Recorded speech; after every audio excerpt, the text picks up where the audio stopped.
Welcome to Markets Now. I'm Michelle Rook with Ellison Thompson with the Money Farm. Seeing mixed trade in both grain and livestock futures this morning, specifically over in the grains, though row crops are a little bit lower while the wheat market is to the plus side. And Ellison, we have been on like a 7-day tear in the wheat market.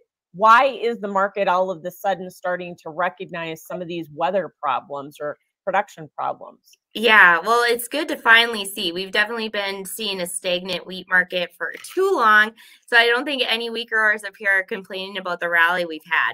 But Kansas City wheat has been the leader, mainly due to some weather issues down in the hard winter wheat areas. That western edge is looking pretty dry, and the rain system's going through. Models are kind of mixed on how much rain they're actually going to receive through there with this rain event. So I guess probably Monday, Sunday night might be the most important for dictating how much further we're going to push this thing.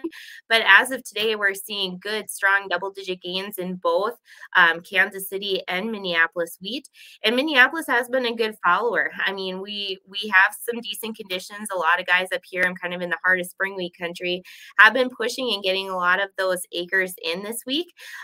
So we're definitely doing well on that end, but there are dry areas up here as well that could definitely use some rain. And we're not expecting the big system that's going further south and through the I-states. I mean, there's some talk of flooding and things like that happening. Whereas up here, it's going to be a little bit more sporadic. But so far, it's been a really nice rain. But any areas that get missed as well up into Canada, they're definitely in some dry areas as well. It seems like we're starting to take note of weather in the wheat market. So obviously, North America is a top concern, but we're also starting to talk about some dry areas in Russia, the Black Sea area. And we know that they're coming off of some record production for 2 years in a row. They've had phenomenal production and exports. And the big question is whether they can hold that up for a third year. So if they do end up getting into a drought, yes, I think it'll keep wheat markets very well supported. But it's good to finally see the market take note of it. And I'm assuming with the talk, we're seeing some funds liquidating positions here as well, especially in the wheat market. So that might be another thing that just fuels the rally as well. And it might go higher than a lot of people think. But hanging around the $7 level has been awesome to see here this week. We've been seeing guys move some cash around for old crop and new crop, spring wheat specifically in my area. A lot of guys are still able to get about a $6.50 or better cash sale on old crop. So I think there's been some movement. So and still seeing prices go up definitely tells me there's something else here going on. So we're definitely going to watch the market work. Targets as far as going forward, I would look for, another 40 to 50 cents higher on both old and new crop if it's a bull market. Bull markets, we might not see a pullback, and we haven't. This is what, day 7 that we're seeing this rally continue. Right. So yeah, I think it's definitely got some legs to it by the way it's trading. So we'll likely see a pullback at some point, but how far it actually is will likely depend on how this weekend goes with the weather system. Yeah, if we get some rain in some of those areas that really have had forecasted rains and then miss those, it will be interesting to see what the market does with that and what crop ratings do again on Monday, don't you think? Correct. Yeah, crop ratings do come out Monday afternoon, and I think across the board there's been phenomenal progress this week. I know a lot. This weather event has definitely been hyped up, and markets have taken notice of it, but so have our producers. So we have seen a good push up here. A lot of beets and spring wheat have gone in, even a little bit of corn, and even further south, there's been a lot of corn going in through the I-states as well. So I think we're going to see good progress come Monday afternoon's report, but the question is what's going to happen the next week. So it's going to really depend on what this weather system does. I know in my area, I'm just north of Fargo, we're looking at chances of rain between today all the way through next Wednesday. So it has the potential to be a big event, but we'll see. We're only looking at maybe an inch here, while areas further south are looking at 3+ inches. Yeah. So I have a feeling we're just maybe taking a risk on mode here going into the weekend, especially in wheat.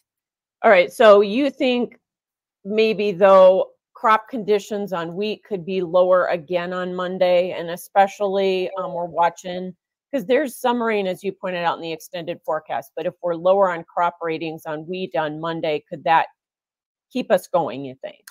Yes, and I think crop conditions are expected to go down here this week for the winter wheat crop. Those Gotcha. dry conditions have continued to be dry for a majority of the week. They are looking again. There's spotty chances. Who knows what actually gets hit down there? But we're probably not going to see conditions improve this week. So again, a deterioration of rating will likely fuel the fire here on the wheat side. So Kansas City has been a strong leader, and that alone could definitely keep the market well fueled here starting into next week. Yeah. And like you said, it has been not just US, but it's been globally driven here with some concerns. So do you think, Allison, that the corn market would have had the run up to the top end of our trading range without help from the wheat market? And, is wheat going to be able to pull corn up with it here today again? Well, corn definitely has been following wheat, and I think it's doing it a lot because of wheat, because it has been a slower rally. But we're still range bound in all reality on the corn. But Right. we've had some phenomenal exports this week. Again, export sales were really good. Inspections were decent this week as well. And I think there's starting to be some rumors circulating around the trade that we're going to see the USDA finally make some adjustments to our export business. It's been running strong. They've kind of been kicking the can down the road on making adjustments to exports, but they're going to be forced to eventually. And in a couple of weeks, they definitely could make that adjustment, and that would definitely be friendly for the market.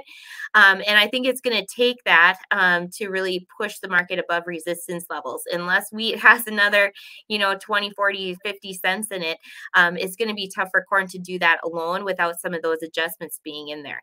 So that's a couple weeks out. We also know that South America remains a pretty hot topic on the corn side. Brazil's entering their hot and dry season, but we know that's kind of been a slow topic to really hit the market. It's been all year, other than last fall. Since then, it's really dwindled down for both corn and soybeans. So I wouldn't bank on that one necessarily making the market move higher here, but eventually it's going to come out, whether that's 2 weeks from now or 2 months from now or 6 months from now, no one knows. So we're just trying to find things in the near term that could definitely help support the market. And we're just kind of playing a waiting game, especially like I said, we've been range bound. So some technical levels that I've been watching for front month corn, the May contract, really like to see that get above that 448, which is the previous high from March. So making a new high for the move would definitely be supportive to get the market rolling a little bit higher. And then on new crop for December corn as well, that 480 range has definitely been a tough point of resistance. So those would be the points that I'd be watching to continue to see a move higher. Until then, we are maintaining a range bound trade here. Yeah. We'll see if exports are the sleeper market or the sleeper part of the corn market that can help us get back to those highs.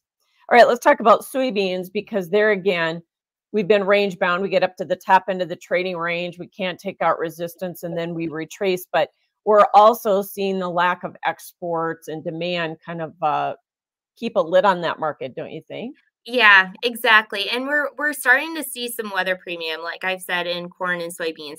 Beans, it's a little bit early yet to see a real weather market start to affect it. So I think that one's just being patient on grabbing onto those headlines. And yes, fundamentals haven't changed. So we continue to see lackluster exports, lackluster demand. Definitely doesn't help that market out. So yeah, it has been struggling. But if corn all of a sudden does take off, I think soybeans will follow, and vice versa. But it's just waiting for some headlines to do so. It kind of been a sleeper crop in terms of South America, like you said. That's a really good term to use.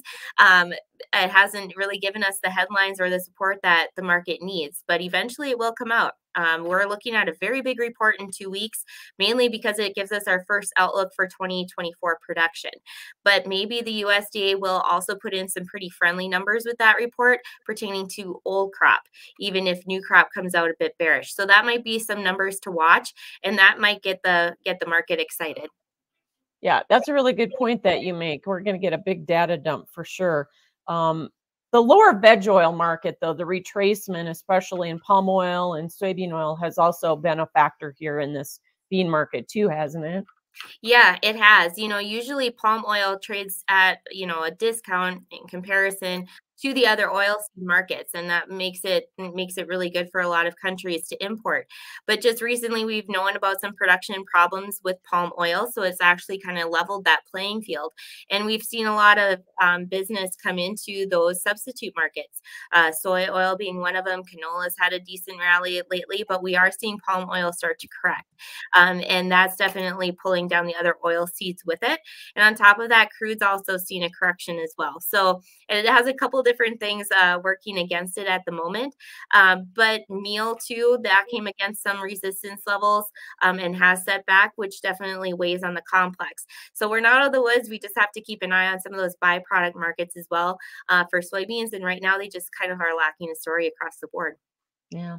Cattle continue to be higher this morning. Wow, a nice reversal yesterday after some negative HPAI news. It felt like the cash market strength probably helped turn that market. So can we keep building momentum, do you think? Yeah, it seems like it. We've definitely crossed some good resistance levels and maintaining some good support here on the cattle market. And yeah, cash definitely has something to do with that, keeping this market supported here. And on top of that, we had the cold storage report yesterday afternoon as well, which did show lower supplies. So that's usually our export market. So we are exporting a decent amount of beef as well. So I think that's what's keeping it supported here going into the weekend. And overall, the fundamentals of cattle do remain strong.